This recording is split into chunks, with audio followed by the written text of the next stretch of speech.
I now give the floor to the representative of the Syrian Arab Republic. Shukran. Thank you, Mr. President. The Syrian Arab Republic has acceded to the Chemical Weapons Convention voluntarily and in good faith. It has started implementing it even before its entry into force, despite our difficult circumstances.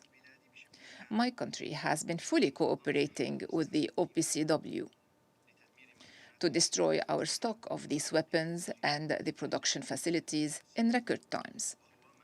And this has been attested for in the reports of the OPCW.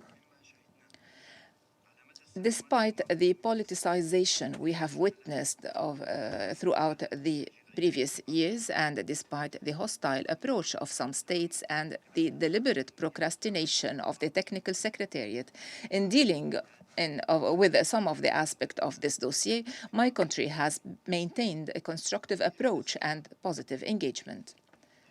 In this context, I would like to mention several positive developments that were not mentioned by Ms. Nakamitsu.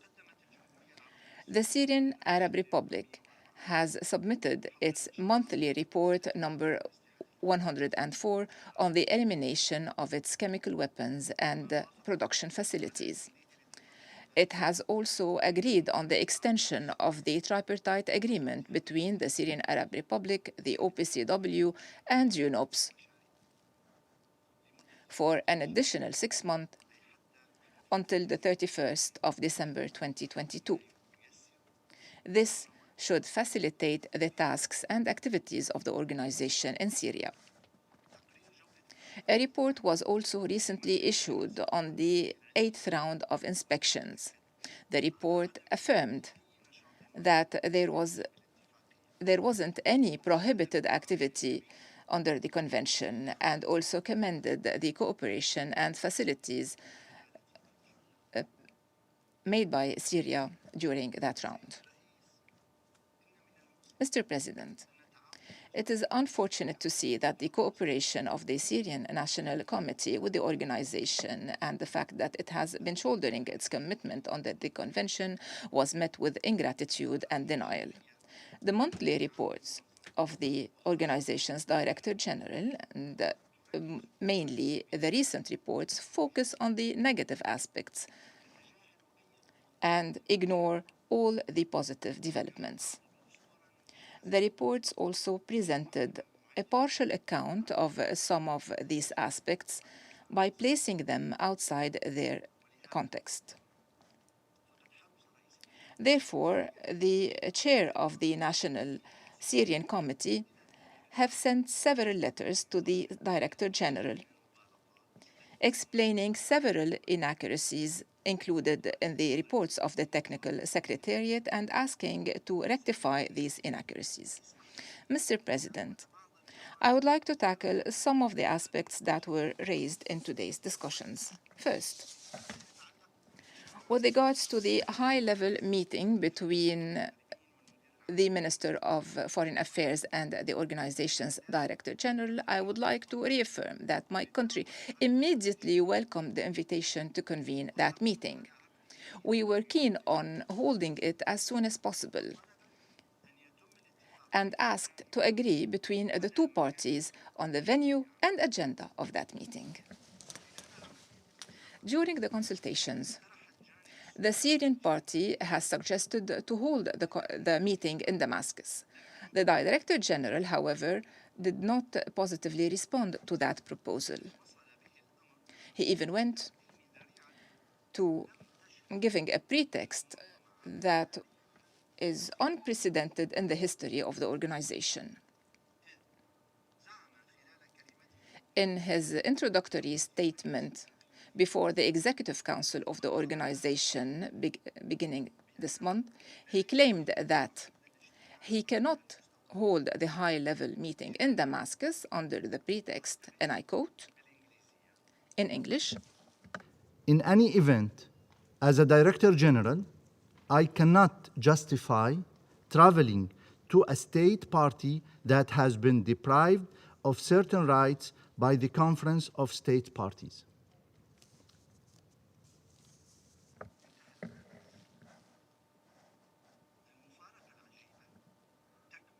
Ironically, no one knows where the Director General found this explanation. There is nothing in the Convention or in the decision of that organization, any text or any mentioning directly or indirectly to such a justification. It is clear that the Director General went too far in submitting to the policies of Western countries and started implementing the Convention based on the agendas and political agendas of these states. This proves that he has not been professional and impartial in his mandate.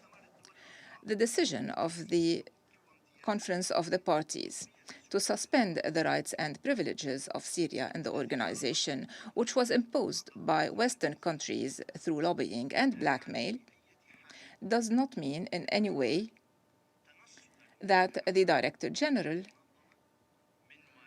can ignore his duties to communicate with the concerned Syrian authorities and to solve the outstanding issues between the two parties in a way that would guarantee solving these outstanding issues once and for all. Therefore,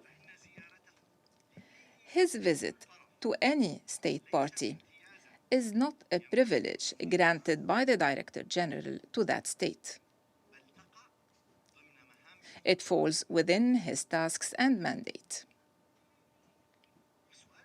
The question that begs to be asked here is, would Mr. Arias have visited Damascus and tried to find a solution to these outstanding issues even before the decision of the COP to suspend the rights and privileges of Syria? The answer is clearly no. Second, as for the work of the DAT, my country still welcomes the holding of the 25th round of consultations and the visit of the team to Syria, with the exception of one individual. And this is due to clear reasons that we have already explained. The fact that the Technical Secretariat is still insisting on that individual at the expenses of the team as a whole, although they do have other equally qualified technical experts, reinforces us in our position and increases our suspicions as to the professionalism that the Technical Secretariat should show. In this context, I would like to mention that the National Syrian Committee has agreed on the recent proposal of the Technical Secretariat to exchange correspondence on the work of the team for the time being, although we are fully aware of the limited results that may be achieved through these correspondences. The Syrian Arab Republic expresses its deep concern over the hindrances that are put by the Technical Secretariat, preventing the settling of the outstanding issues. This is in the highest interest of Syria. Therefore, we would like to call on the Technical Secretariat to give up these harmful tactics and negative behavior and to go back to constructive work and fruitful cooperation. Third, regarding the work of the fact-finding mission, the Syrian Arab Republic, while repeatedly condemning the use of chemical weapons by anyone, anytime, anywhere, and under any circumstances, had notified the Technical Secretariat of several incidents that were caused by the terrorist organizations by using chemical weapons and asked the FFM to investigate these incidents. Unfortunately, the mission did not submit any reports regarding these incidents until now, although more than 5 years have gone. It also persisted in ignoring the professional working methodologies provided for in the Convention. My delegation denounces this procrastination and calls for putting an end to this manipulation and calls on the mission to issue its report on these incidents and to respect the TOR and the provisions of the Convention while undertaking its task. Mr. President, my delegation would like to remind you that it has been keen on providing the 1540 committee and the technical committee with information pertaining to the access of Daesh and the Nusra Front to chemical weapons and chemical toxins in order to launch chemical attacks or fabricate scenes to accuse the Syrian Arab Army. In this context, I would like to mention that my delegation took part in the comprehensive review open consultations for the implementation of Resolution 1540 and have called to reinforcing international cooperation to prevent weapons of mass destruction, including chemical weapons, from falling in the hands of terrorist groups, thus threatening regional and international peace and security. Mr. President, allow me, before concluding,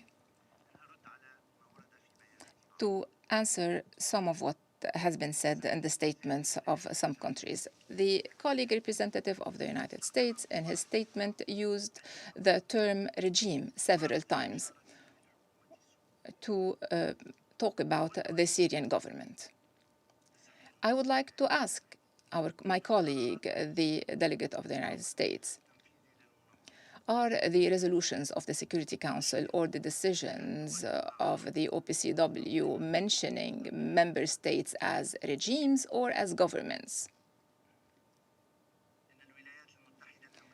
The United States, as a permanent member of the Security Council and as a member of the Executive Council of the OPCW, should respect the language that is being used in these resolutions and decisions, and it should not be encouraging others to address them with the same language. The colleague representative of France accused us without any grounds or evidence, and his accusations are part of the hostile policy adopted by France towards my country for 10 years now, including by supporting the terrorist organizations and by violating the sovereignty, independence, and territorial integrity of Syria. Therefore, he should, before inviting others to respect resolutions, to make sure that his country is respecting them. The colleague delegate of Albania said that Syria wants to choose the experts. And I would like to tell him that such a description is not accurate. Syria does not want to choose the experts. But Syria has the right to accept or reject with whom it is going to be dealing, especially if Syria has information proving that some experts may not be professional or impartial.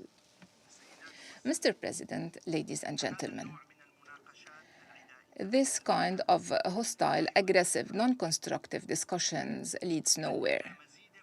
It only leads to more complications. Therefore,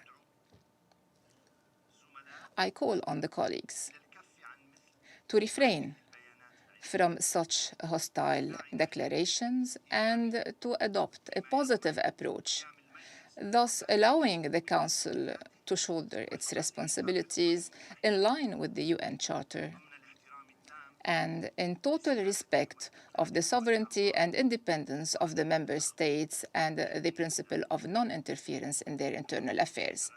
Thank you, Mr. President, for your patience. Thank the representative of the Syrian Arab Republic for his statement.